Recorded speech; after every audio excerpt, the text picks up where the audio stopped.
Mesdames, Mesdemoiselles et Messieurs, bonjour. Il est 15 h à Washington DC et à Laurel dans l'État de Maryland, 19 h à Abidjan et à Bamako au Mali. Vous nous suivez sur Nabo News Radio depuis la métropole de Washington DC.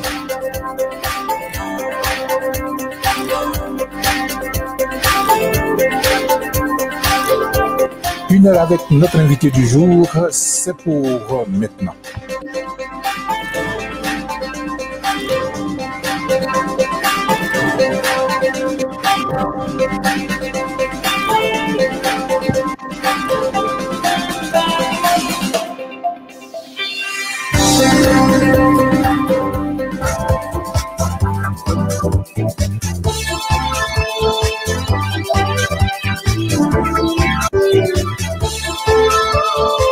Nabo News Radio, la radio qui rassemble.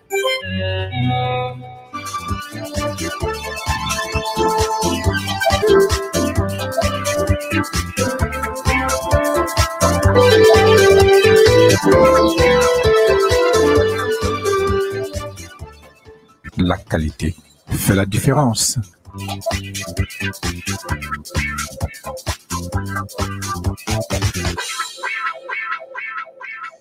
Voilà, mesdames, mesdemoiselles et messieurs, bonsoir. Bienvenue sur LCNN. Vous nous suivez depuis la métropole de Washington DC. Vous êtes sur Nabo News Radio.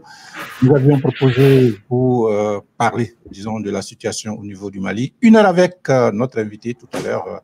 Nous sommes dans le studio avec notre invité du jour, Monsieur Bessou Sissoko, avec qui nous allons parler de la situation au niveau du Mali, comme nous nous avons annoncé dans notre titre.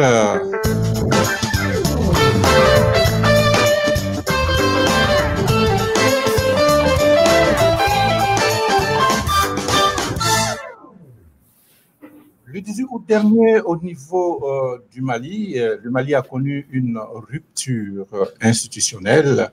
Suite à une manifestation populaire, le président de la République, son Excellence Ibrahim Boubacar Keïta, a été déposé par des militaires qui l'ont arrêté et conduit en compagnie de son Premier ministre Boubou Cissé à Kati, un camp militaire à 15 km de Bamako. Quelques heures plus tard, il apparaissait sur les chaînes de la radio-télévision malienne, l'ORTM, pour lire une déclaration dans laquelle il rendait sa démission après avoir prononcé la dissolution de l'Assemblée nationale.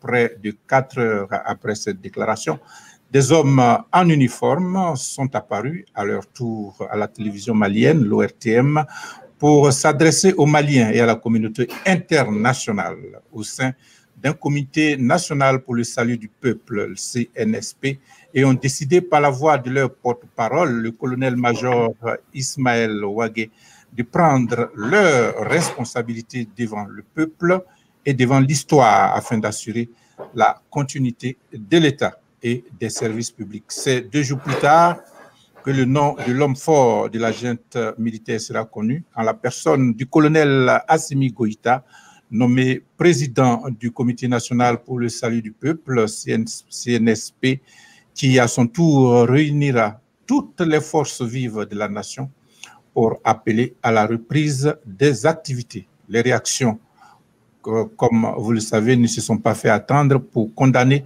ce coup de force. L'Union africaine a suspendu le Mali jusqu'au retour de l'ordre constitutionnel. La CEDEAO, quant à elle, a demandé le rétablissement de son Excellence, M. Ibrahim Boubacar Keïta, dans ses fonctions de président. À quoi devra-t-on dès à présent s'attendre? Pourquoi en sommes-nous arrivés là? Quelles sont les causes profondes de la crise malienne? Quel sera le niveau de sécurité au regard de la menace qui plane sur la menace djihadiste qui plane sur cette zone? Quels sont les impacts des différents embargos auxquels la population va s'attendre après tout ce qui a été décidé au niveau de la CEDEAO? Voici, entre autres, amis auditeurs, autant de questions auxquelles nous essaierons de répondre dans cet entretien avec notre invité que nous allons vous présenter, Monsieur Bessou Sissoko, que nous avons l'honneur de recevoir maintenant. Bonsoir, Monsieur Bestou Sissoko. Bonsoir, Nabo. Comment allez-vous? Je vais bien et j'espère que vous allez bien. Merci beaucoup d'avoir accepté notre invitation. Nous allons parler donc de la situation au niveau du Mali. Je rappelle que vous êtes malien, vous êtes expert en résolution des conflits. Vous travaillez au département américain de la justice. Vous êtes programme manager au Centre de résolution des conflits à Cambridge Foundation. Vous êtes responsable coordinateur des cas de conflits émanant du département de la justice américaine. Vous avez beaucoup d'expérience en tant que formateur dans le processus de règlement des conflits et vous avez été plusieurs fois volontaire dans des conflits. Vous êtes également titulaire d'un master à l'université de Baltimore. J'étais en train de dire Bamako.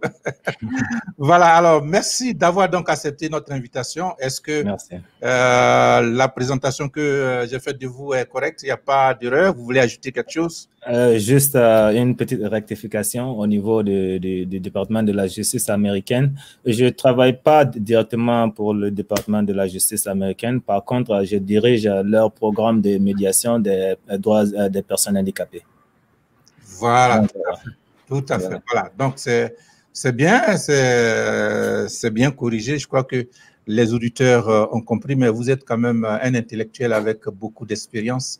Et comme nous parlons de crise, vous êtes dans le règlement des conflits. Je crois que la personne idéale est trouvée. Alors, ma première question, c'est de savoir, selon vous, est-ce que la situation au niveau du Mali, on peut parler de coup d'État militaire?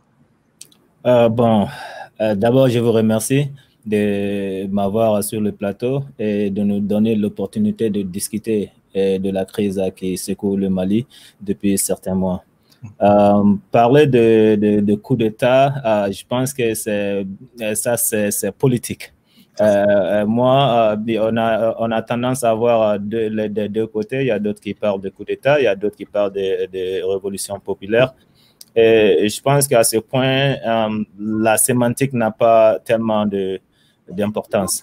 L'important, c'est de savoir ou bien d'essayer de trouver les voies et moyens d'aller de l'avant. Donc, je pense que la sémantique doit être mise de côté et essayer de trouver les voies et moyens pour que le pays puisse sortir de la crise qui la secoue. Tout à fait. Qui le secoue. Tout à fait, tout à fait. Voilà, alors, je rappelle que notre invité est surtout une personnalité au niveau des règlements de conflits qui se situe au niveau du centre. C'est un centriste, je peux dire, il joue beaucoup avec la neutralité. Ce n'est pas quelqu'un qui a une position quelconque et c'est tout à fait normal, mais cela, nous n'allons pas, disons, notre regard sur cette situation au niveau du Mali, c'est pas de prendre parti, mais c'est d'essayer de faire comprendre aux auditeurs pourquoi nous en sommes arrivés là. Alors, je pourrais dire que pourquoi justement nous en sommes arrivés là, quelles sont les causes profondes de cette crise au niveau du Mali. Je me rappelle qu'en 2012, il y avait déjà eu un coup d'État militaire et donc qui n'est pas peut-être intervenu dans les mêmes conditions que celui d'aujourd'hui. Mais pourquoi est-ce qu'on en arrive à là? Je suis tenté de dire, est-ce qu'on peut penser que au Mali, l'alternance rime avec les coups de force? Ça, c'est un peu dire trop.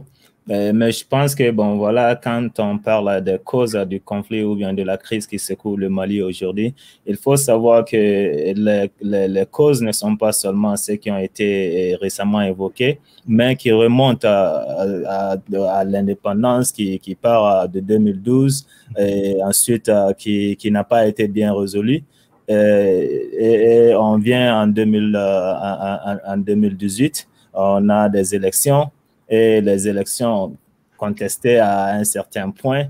Mais ce qui est important, c'est de souligner le fait que ce qui a beaucoup amplifié la situation, c'est avec les élections législatives dernières, qui a causé d'ailleurs la création du mouvement M5 RFP qui est le leader, l'une des parties principales du conflit actuel, qui a déjà eu à travailler en collaboration avec, qui a eu des leaders d'ailleurs qui ont travaillé en collaboration avec le président en exercice Ibrahim Boubacar Keïta au temps.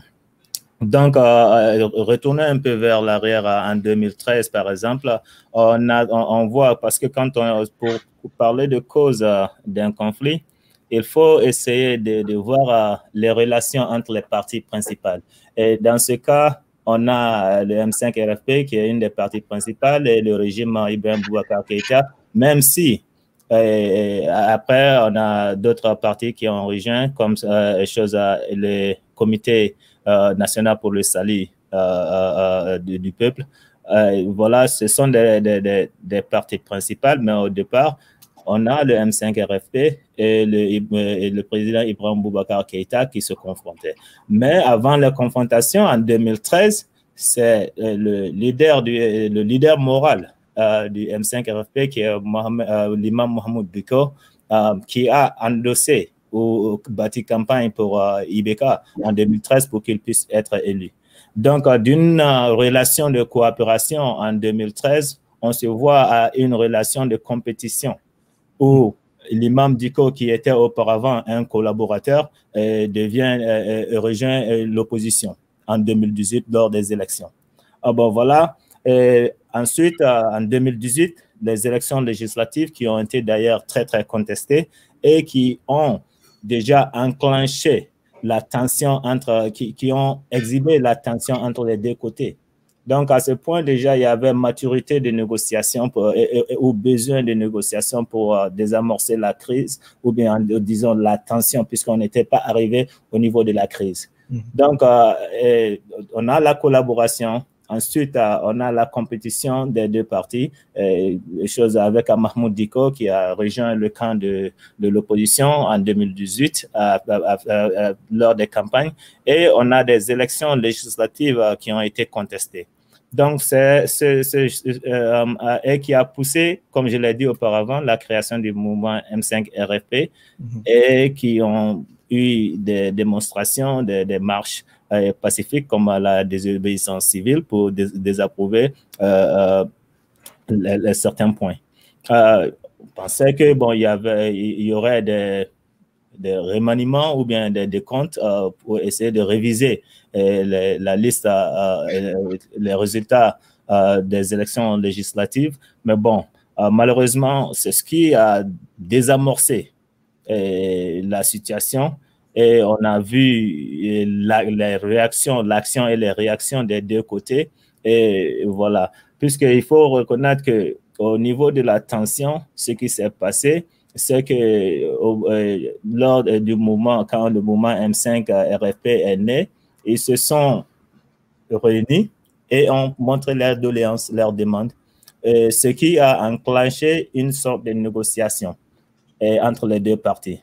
Mais puisque il y a eu escalade lors des négociations et de manière culturelle, ce qui est dit souvent, il y a d'autres choses qui sont sous-entendues. Quand on écoute lors des protestations ou des démonstrations, l'imam Mahmoud Diko qui donne des consignes au président Ibrahim Boubacar Keïta en l'invitant à écouter le peuple.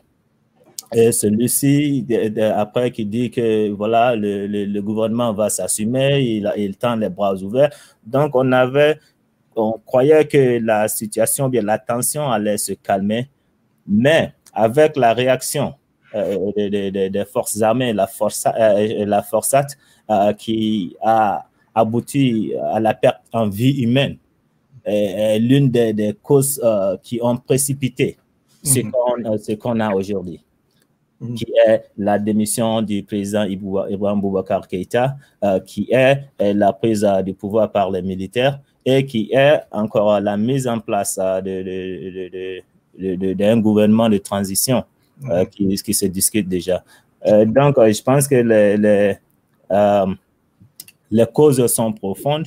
Elles remontent aux années 60, 2012, tout simplement parce que notre notion de paix qu'on a toujours essayé de trouver n'est autre qu'une notion de paix négative.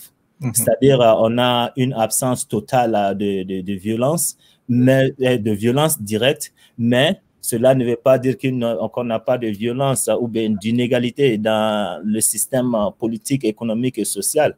Donc, je pense quand même que les solutions qui ont été trouvées à ces problèmes similaires dans l'histoire n'ont pas été des solutions qui devaient être, qui sont adaptées aux réalités des problèmes du pays. Yeah. Voilà, alors, oui, alors, M. Bessou, quand on vous entend parler, on voit que disons, les causes sont beaucoup plus politiques. Nous avons entendu dire que la population se plaignait parce que certaines promesses d'élection du président Ibeka n'ont pas été tenues. Et donc, tout ça là, on met sur, disons, le compte de la population qui se révolte, mais en réalité, on peut dire, comme de façon générale en Afrique, c'est un partage de butin.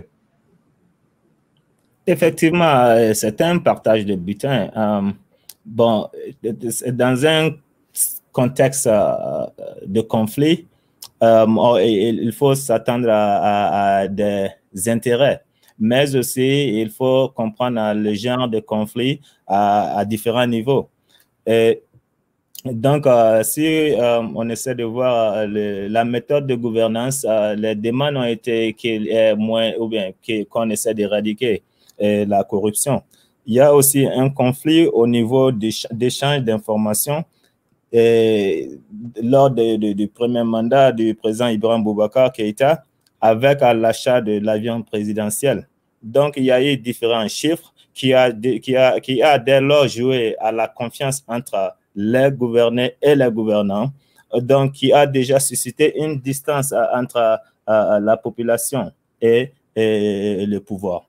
Déjà, je pense que ça a joué déjà au changement de camp de l'imam Diko de 2013 à 2018.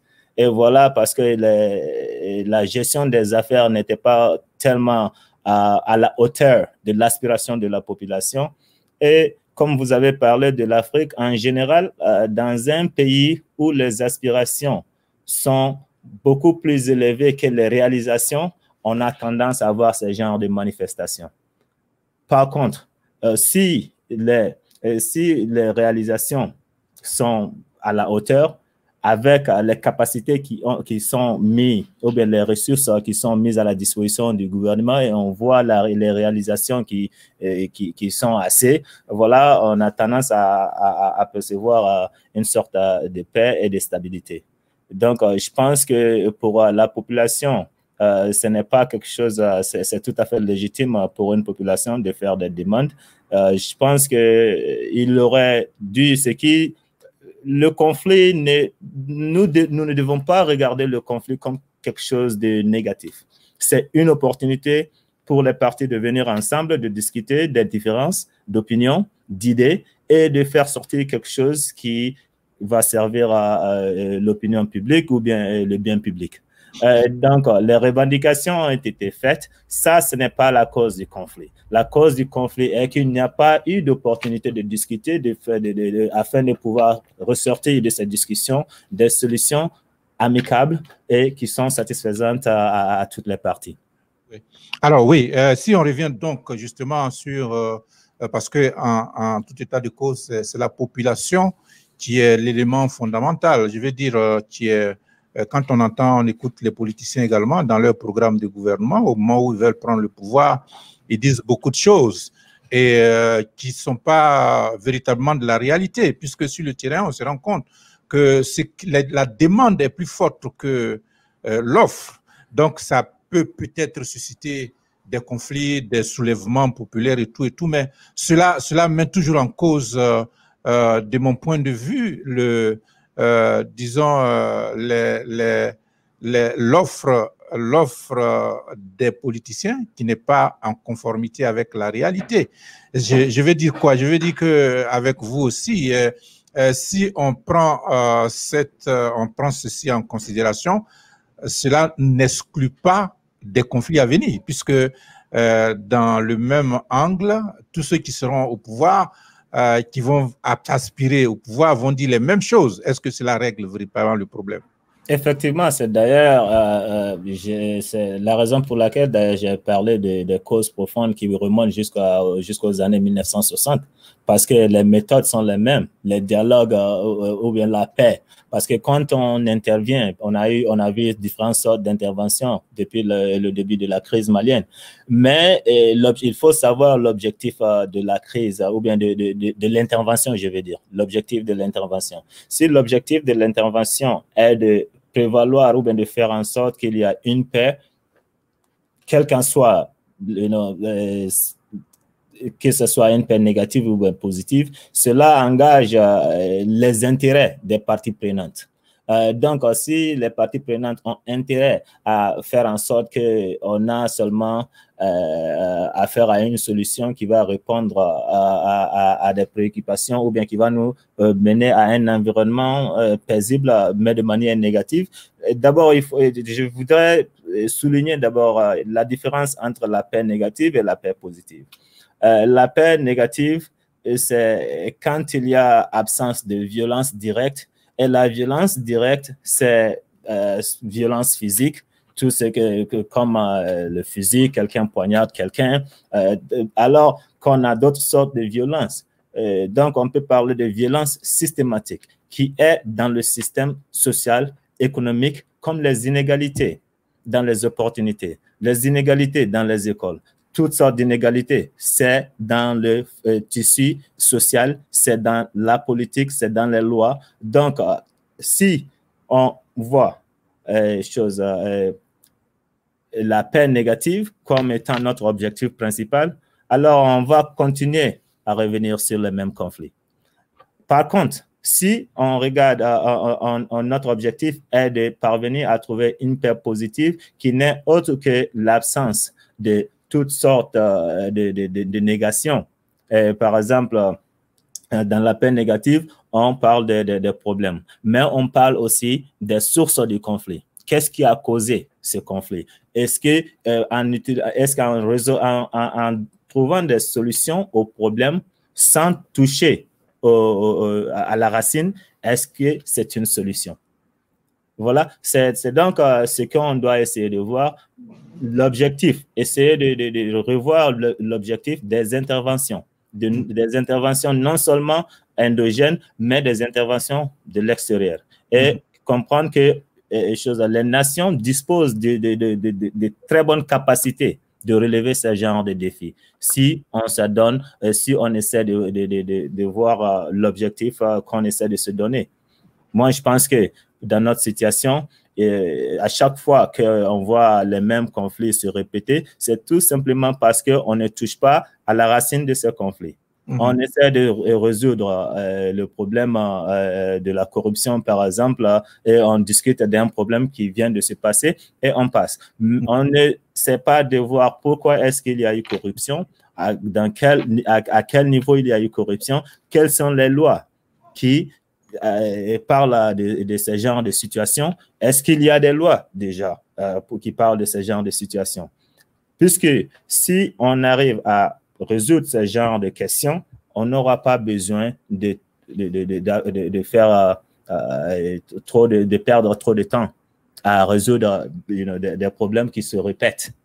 Donc, je pense qu'il faut aller à la racine, qui n'est autre que les institutions, la manière dont les institutions sont gérées, la manière dont la paix nous est exposée.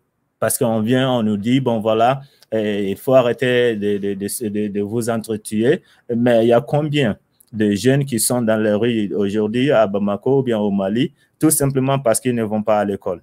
Il y a combien de jeunes qui sont en train de prendre la mer pour essayer de joindre l'Europe?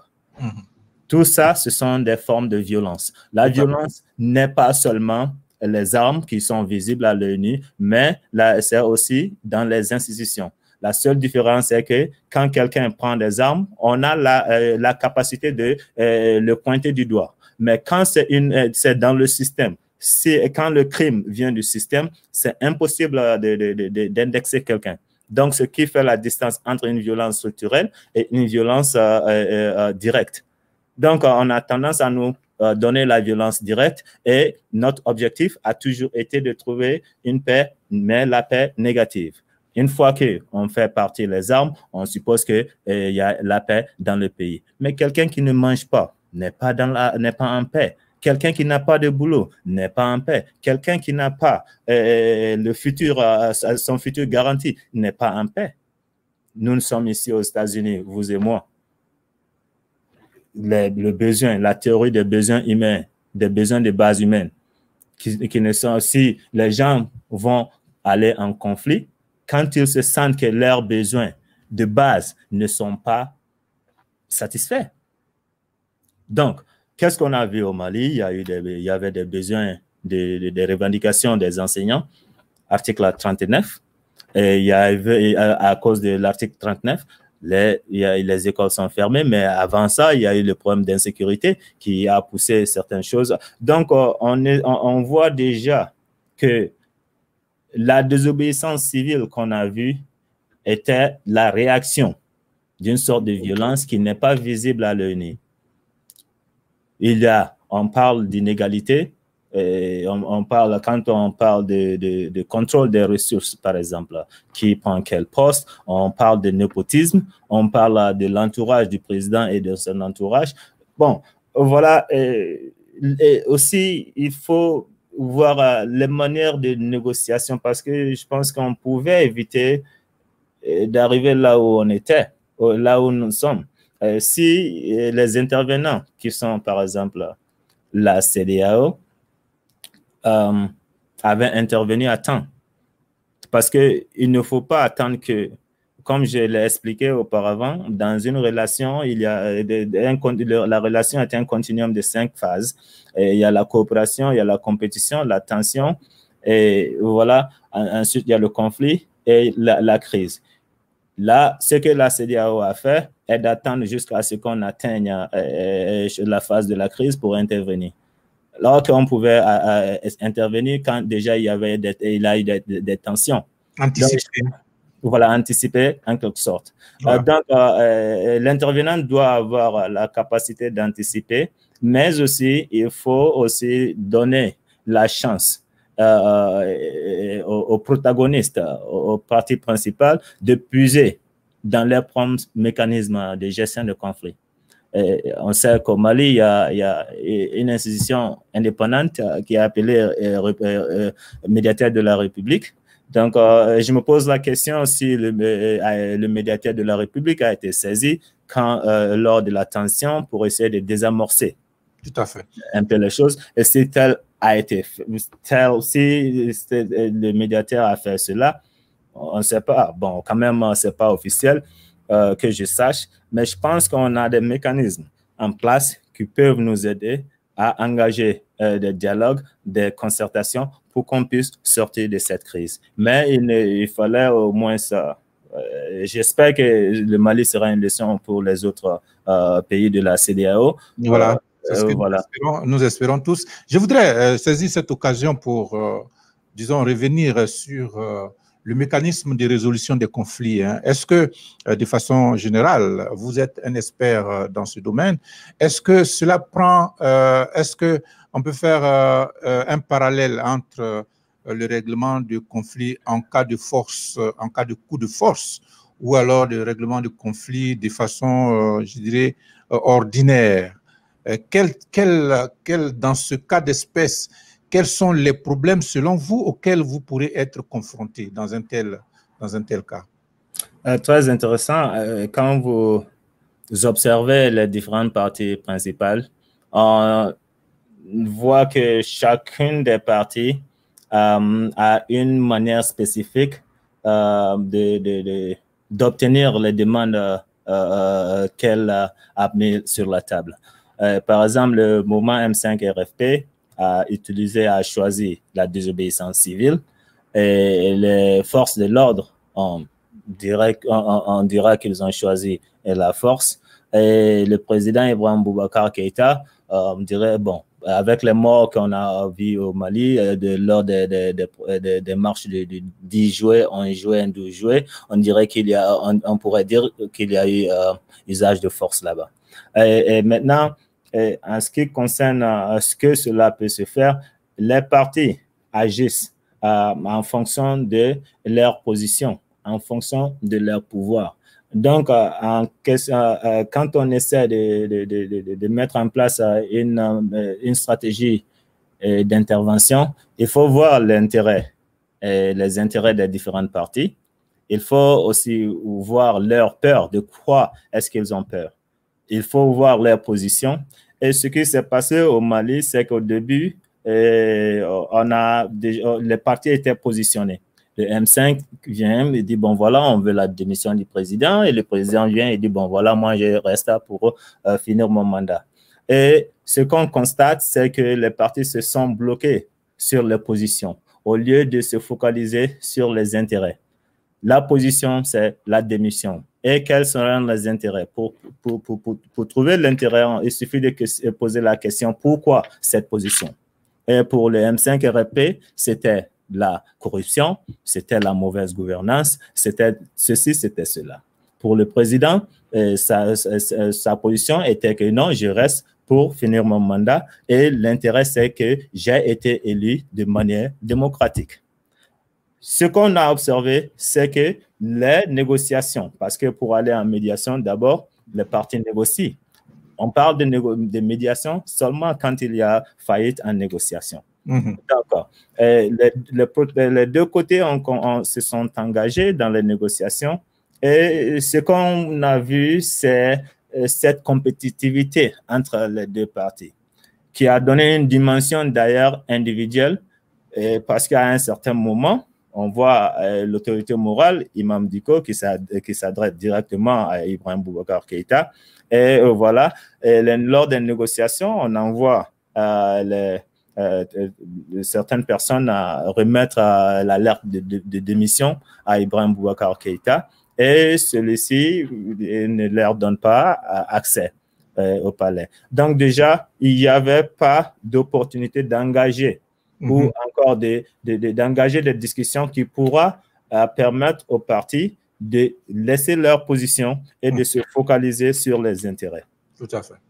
Donc, avec l'arrivée, ce qui m'a étonné, c'est que, bon, voilà, on n'a pas tellement vu le rôle du médiateur de la République du Mali. Mais par contre, on a vu la CEDEAO qui est venue. La CEDEAO vient avec son objectif, avec ses intérêts. Et la position au départ de la CEDEAO était le respect strict de la Constitution et des institutions du Mali. Et après, on sait même pour les intervenants, il faut essayer de voir les différents intérêts qui composent le conseil de médiation. On a par exemple les pays qui sont à côté du Mali, qui d'ailleurs donnent au conflit malien une dimension internationale à cause des pays limitrophes. Voilà. Le Mali étant un pays enclavé.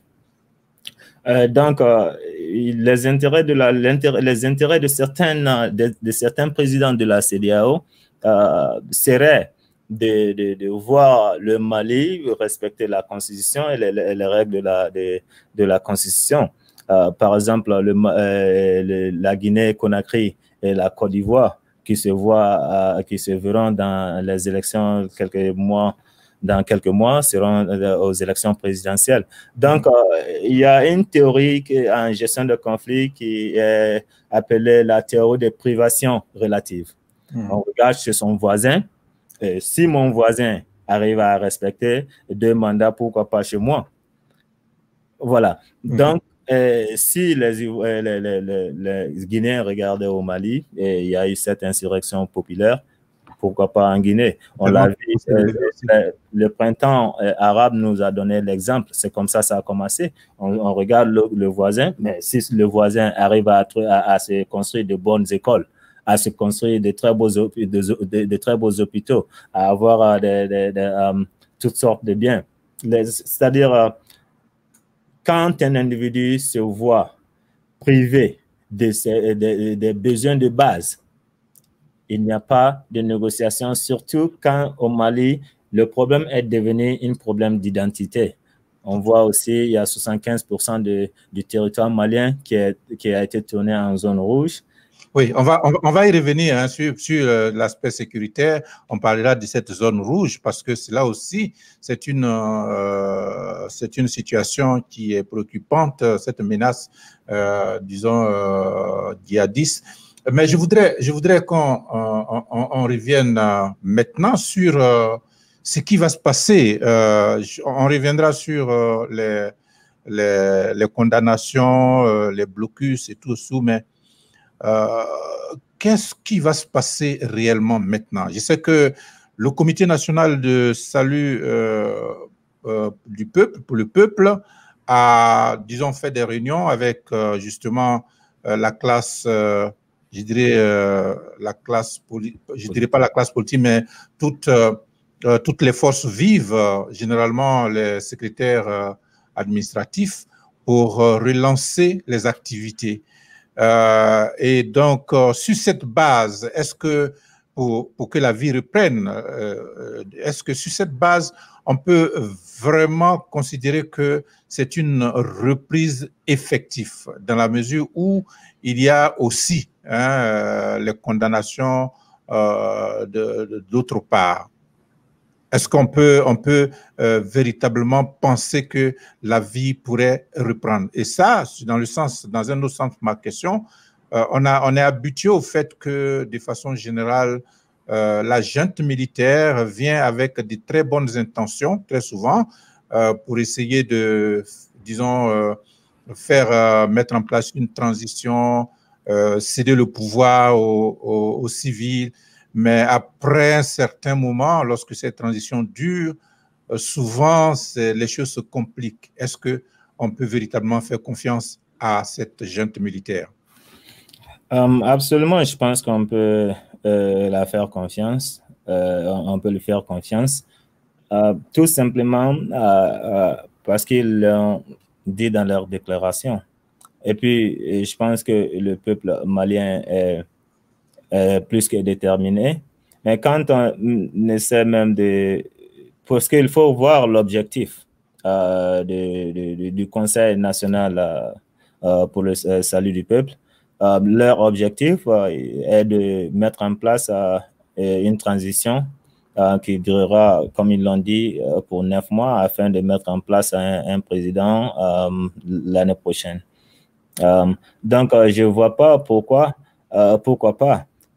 Tout est possible dans la mesure où on s'engage dans les concertations déjà qui ont commencé avec non seulement avec certains partis politiques, mais aussi avec des partenaires internationaux. Donc, je pense qu'on est sur une bonne voie.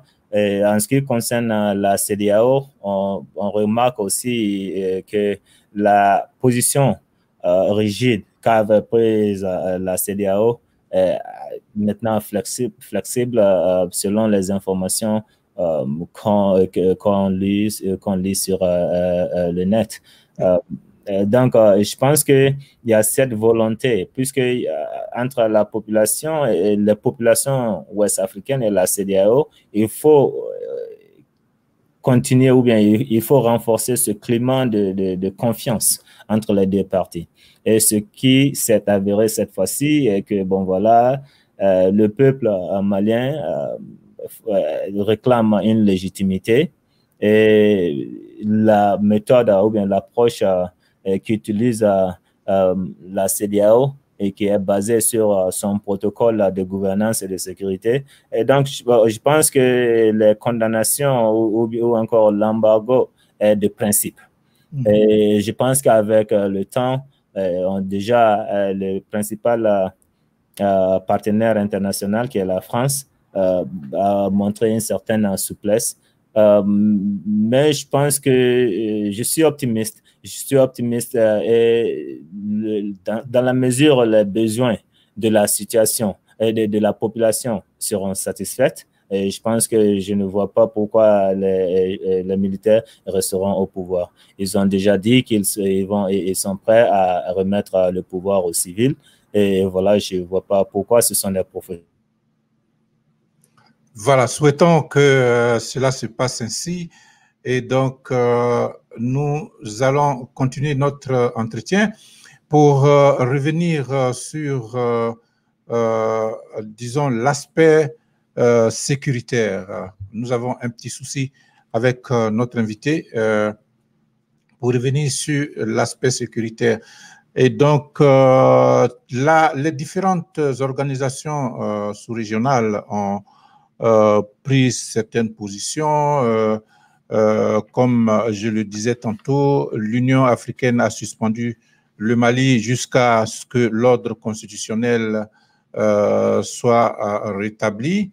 La CEDEAO, quant à elle, a demandé le rétablissement de Ibrahim Boubacar Keïta dans ses fonctions. Ce sont des situations, notre invité va revenir là-dessus. Est-ce que nous avons une zone rouge dont on a parlé tantôt, où le djihadisme, les menaces djihadistes sont très élevées. Aujourd'hui, disons, la junte militaire, les militaires qui sont chargés, disons, de la protection, qui sont chargés de la protection du territoire, les militaires qui sont donc chargés de la protection du territoire, sont aujourd'hui occupés à des affaires, je dirais, politiques, puisqu'ils gèrent un comité national du salut pour le peuple. Ils sont occupés politiquement. Est-ce qu'ils auront le temps de surveiller cette menace djihadiste au niveau de la zone rouge? Bon, d'abord, un peu de recul pour voir le rôle de l'armée dans la crise actuelle. Puisque les partis principaux étant l'MCRP et le régime Ibeka, quand au niveau de la tension, l'armée était neutre, l'armée n'intervenait pas. Donc, l'intervention de l'armée, selon la théorie de la guerre juste, peut être la base de leur intervention, qui n'est autre que l'obligation morale d'arrêter ou bien de prévenir une crise ou bien un conflit qui pourra, si rien n'est fait, résulter dans les morts. Donc, je pense que comment on regarde la fonction ou bien le rôle de l'armée dans cette situation est cruciale. Elle est venue en tant qu'intervenant pour prévenir une crise et qui aurait pu tourner en désastre, comme lors des manifestations de juillet 10, 10 juillet 11 et 12. Donc, je pense que non seulement, si aujourd'hui, ils jouent le rôle de politique, ils ont joué le rôle de médiateur ou bien d'intervenant pour arriver là. Et je pense que dans ce même esprit, ils mettront en place un système inclusif. Et déjà, ils se sont engagés, ils se sont ouverts. Il y a des concertations qui sont en cours. Et je pense que ces concertations vont continuer jusqu'à ce que on trouve une feuille de route qui est satisfaisante pour toutes les parties. Oui, je le disais parce que tout compte fait, la gestion de la chose, je dirais, publique, ou bien la gestion d'un État, puisque c'est le comité, le CNSP qui s'occupe maintenant de la gestion de l'État, est aussi une responsabilité qui est très grande. Et donc, je veux dire qu'on peut on peut parler du flottement au niveau, disons, de l'aspect sécuritaire. Les militaires, si nous souhaitons qu'ils jouent pleinement ce rôle, parce que cette zone rouge, comme on l'a noté, elle est en train de descendre.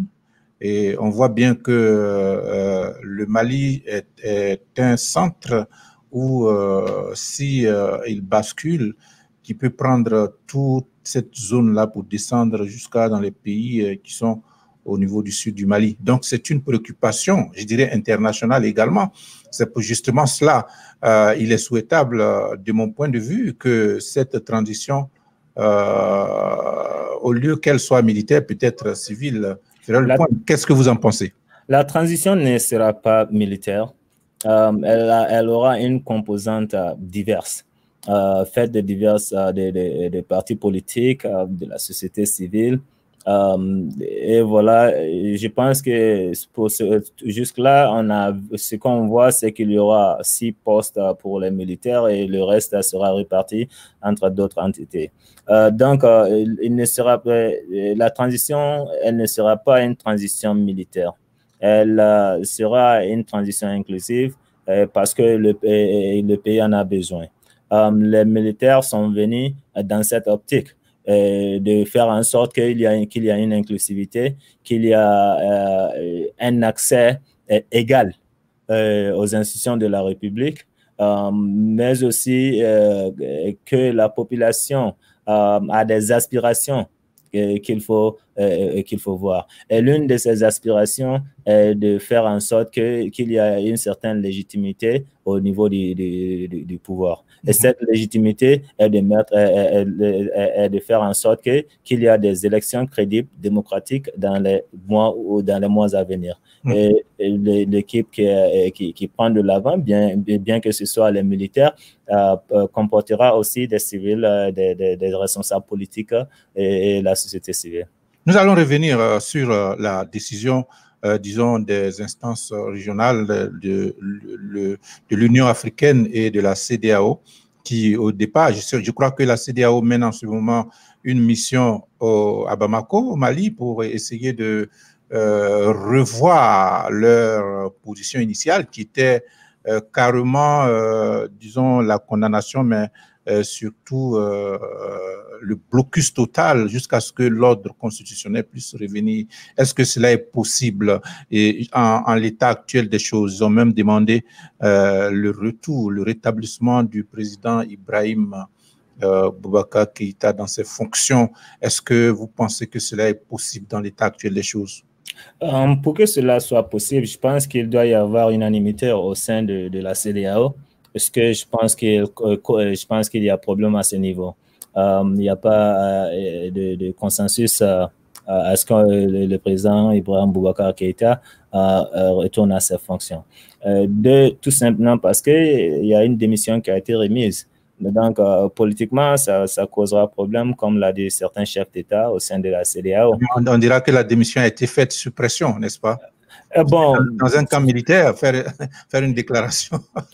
Comme je l'ai dit, ça peut être vu ainsi, mais ça peut être aussi vu comme étant une intervention pour prévenir une crise qui aurait pu être désastreuse pour la population.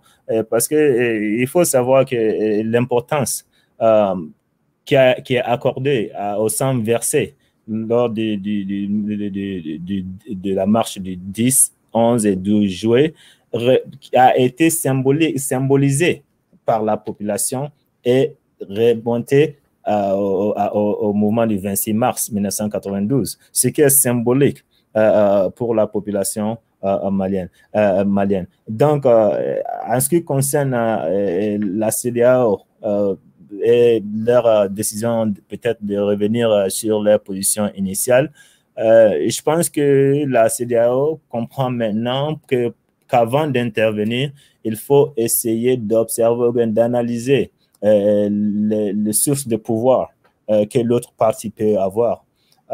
Ce qui a d'ailleurs, je pense, a causé divergence lors de la négociation entre le président Ibeka et le mouvement M5 RFP.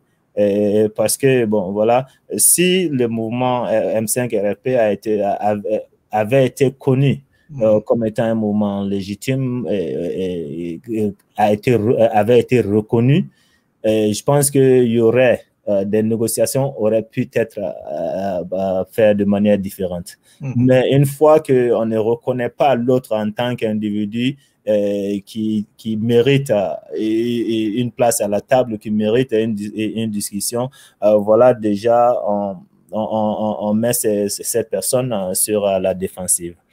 Donc, aujourd'hui, la CEDEAO comprend que, le pouvoir ou bien la source du pouvoir du président, de l'ex-président du Mali, Ibrahim Boubacar Keïta, était sa légitimité lors des élections qui l'ont amené au pouvoir. Mais aussi, il avait le support, et peut-être qu'il continue à avoir le support de la CEDEAO. Par contre, quand on regarde le M5 RFP, il y a des mouvements politiques, il y a des associations, et il y a des chefs religieux qui se sont réunis. Et donc, la force vient du peuple. Et cette fois-ci, on voit qu'il y a balance de pouvoir. La relation entre le gouvernement et le régime et le M5 RFP était asymétrique au départ. Donc, le gouvernement ne se voyait pas assis avec ses gouvernés, essayer de voir une discussion franche, honnête, pour essayer de sortir de l'avant. Cette fois-ci, qu'il y a balance de pouvoir. Et le M5 RFP a du poids, a un poids aussi égal au gouvernement maintenant. Voilà qu'ils sont à égal et les discussions pourront se passer de manière franche. Donc, dans une relation asymétrique, à moins que l'intervenant, qui est la CEDEAO, reste neutre, il est pratiquement impossible de gérer un conflit et de trouver une solution qui sera satisfaisante aux deux parties. D'ailleurs, lors de la première médiation, quand la CEDEAO est quittée, le M5 RFP a dit qu'il n'était pas satisfait avec les options qu'avait mis sur la table la CEDEAO. Donc, tout simplement pour dire que ce n'est pas les solutions d'ailleurs qui vont passer. Ce sont les solutions qui seront satisfaisantes à toutes les parties, à tous les composantes de la nation malienne. OK.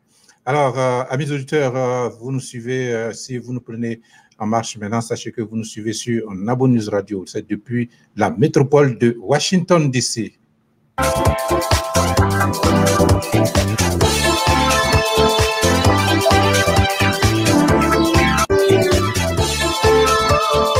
Nabo News Radio, la radio qui rassemble.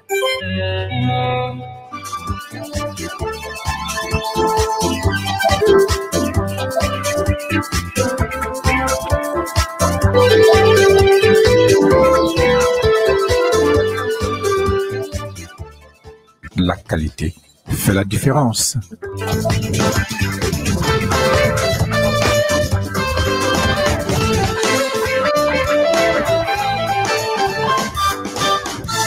Voilà, vous nous suivez sur Nabo News Radio, c'est depuis la métropole de Washington, D.C. Notre émission du jour, c'est donc 1 heure avec. Nous sommes avec M. Bessou Sissoko.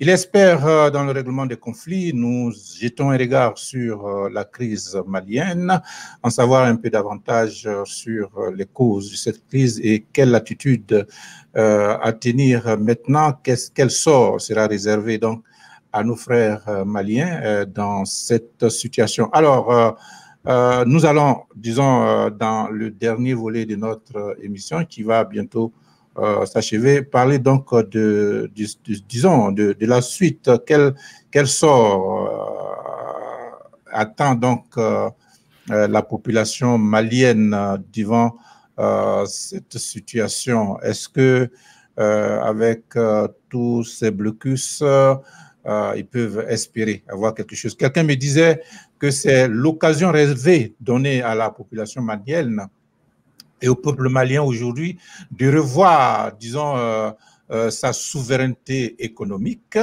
et de poser les bases d'une société nouvelle, de poser les bases d'une refondation. Qu'est-ce que vous en pensez, Monsieur Bessou Sissoko? Je pense que telle est l'aspiration, mais non seulement pour le Mali, mais pour les pays limitrophes du Mali. Je pense que nous devrons aussi adopter une autre vision de la paix. Essayer de voir quel objectif donnons-nous à l'intervention qu'on veut mener. Essayons-nous de trouver comme solution une paix durable ou essayons-nous de trouver une solution pour le moment et qui n'est qu'une paix négative? Si notre ambition est de trouver une paix positive, qui est l'absence de violence directe, l'utilisation d'armes, mais aussi l'absence d'inégalité dans les systèmes politiques, économiques et sociaux. Et je pense que les choses iront pour le bien. Là, la problématique se situe au niveau où on nous fait vendre la notion de paix. Alors, on nous dit qu'il y a la paix lorsqu'il y a truce ou bien lorsqu'il y a un cessez-le-feu. Mais est-ce que le cessez-le-feu veut dire que tout le monde a quelque chose à manger? Est-ce que le cessez-le-feu veut dire que tous les enfants vont à l'école? Est-ce que le cessez-le-feu veut dire que la sécurité est assurée sur le reste du territoire malien? Je pense que quand vous parlez de poser une bonne fondation pour le Mali, c'est essayer de tacler ces problèmes qui se trouvent dans le système. S'il y a ce qui s'est passé aujourd'hui au Mali, qui est la démission du président Ibrahim Boubacar Keïta, on a deux choix. On peut soit discuter du problème et mettre une commission de transition en place, et puis voilà, on a une paix. Ou on peut aller plus loin, résoudre ce problème et essayer de voir nos institutions, quelles sont les lacunes. Et ce qui a déjà été fait dernièrement lors du dialogue national inclusif que le Mali a organisé. Il y a des solutions qui sont là, qui sont concrètes et qui sont, les problèmes ont été bien explorés. Il faut les mettre en exergue, il faut les mettre en pratique. Parce que ces solutions ont été explorées en nous basant sur des problèmes qui se situent au niveau des systèmes. Pour que quelqu'un puisse décider d'aller clandestinement en Europe en passant par la Libye et qui est beaucoup plus dangereux, cette personne l'a fait tout simplement parce qu'il n'y a pas d'emploi. Mais qu'est-ce qui pousse cette personne à prendre, en quelque sorte, c'est une manière de se suicider. Ce n'est pas différent de quelqu'un qui prend la rue et protester ses droits. Donc, s'il y a 100 morts dans les mers, dans la Méditerranée, et il y a 100 morts dans les manifestations, une mort est une mort. Donc, je pense que la violence doit être vue de manière bivalente. Elle est directe, mais elle est aussi systématique. Ce qui a poussé les gens à prendre la rue aujourd'hui, c'est à cause de cette violence dans le système, cette violence systémique. Pour avoir une paix positive, il faudra qu'on aille au-delà de ce qu'on a l'habitude de faire, des résolutions superficielles, alors que le problème se situe au niveau de la racine. Tout à fait. Donc, s'il y a à légiférer de nouvelles lois, qu'il le faut. S'il y a à changer ou à faire des amendements dans des textes, il le faut. Mais c'est ce qu'il faut pour gérer le problème en se basant sur la racine, non en discutant seulement sur ce qui se passe au quotidien. D'ailleurs, l'analogie qu'on utilise en gestion de conflit, c'est comme l'oignon. Plus on épile l'oignon, plus on découvre des intérêts. Donc, c'est comme cela le conflit. Et je pense que si on essaie de diagnostiquer le problème du Mali en essayant de prendre les institutions comme on l'a fait lors du dialogue national inclusif, je pense qu'on pourra s'en sortir. Donc, pour votre question, je suis optimiste. Et je pense que les dialogues, les consultations qui ont commencé vont poursuivre. Et je pense que la population est sortie tout simplement parce que quand les gens se sentent privés de leurs besoins de base, il devient, il pratique, le risque de conflit est beaucoup plus élevé dans ces conditions. Par contre, quand souvent le besoin en sécurité, le besoin en alimentation, le besoin en ressources humaines est valable, il n'y a pas de problème. Donc, dans des pays où les réalisations, malgré les capacités qui sont disponibles, les réalisations ne sont pas à la hauteur des aspirations des populations, on aura tendance à voir ce genre de choses. Donc, ce qu'on invite la CEDEAO, c'est d'essayer de voir le problème de cette manière et d'obtenir ou encore d'avoir une posture neutre, impartiale et d'aider la population malienne qui est aussi légitime dans cette demande à aller de l'avant, non à les poser des embargos qui n'influencent ou bien qui n'ont d'impact que sur les pauvres. Pas les politiciens, mais les pauvres. Voilà. Merci beaucoup, Monsieur Bessou Sissoko. Amis auditeurs, je vous rappelle que j'avais comme invité Monsieur Bessou Sissoko, il est malien, pour parler, disons, de la crise malienne. Il espère en résolution des conflits. Il travaille, disons, en collaboration, je dirais, avec le département américain de la justice, les programmes managers au Centre de résolution des conflits à Key Bridge Foundation. Nous avons avec lui tenté de comprendre ce qui se passe, ce qui s'est passé, et essayer de jeter un petit regard sur l'avenir suite à certaines dispositions prises par les organisations régionales sur justement cette crise. Merci beaucoup, Monsieur Bessou. Je vous donne l'occasion de dire votre dernier mot à vos compatriotes et puis à nos auditeurs également. Merci beaucoup, Monsieur Nabo. Le dernier mot serait encore sur le conflit du Mali, bien sûr. C'est de ne pas oublier ce qui se passe au nord ou bien ce qui continue de se passer au nord. La sécurité continue de dégrader.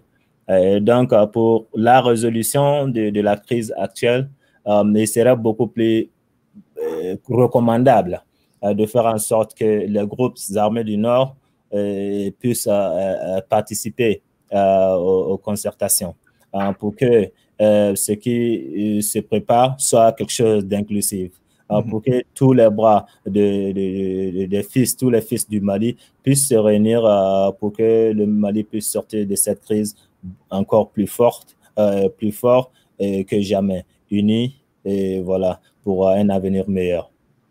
Merci pour m'avoir sur le plateau et je vous remercie beaucoup et les auditeurs aussi. Merci beaucoup, Monsieur Bessou Sissoko. Voici cette chanson pour vous dire au revoir, une de vos compatriotes. J'espère bien que vous allez apprécier et merci d'être passé sur notre...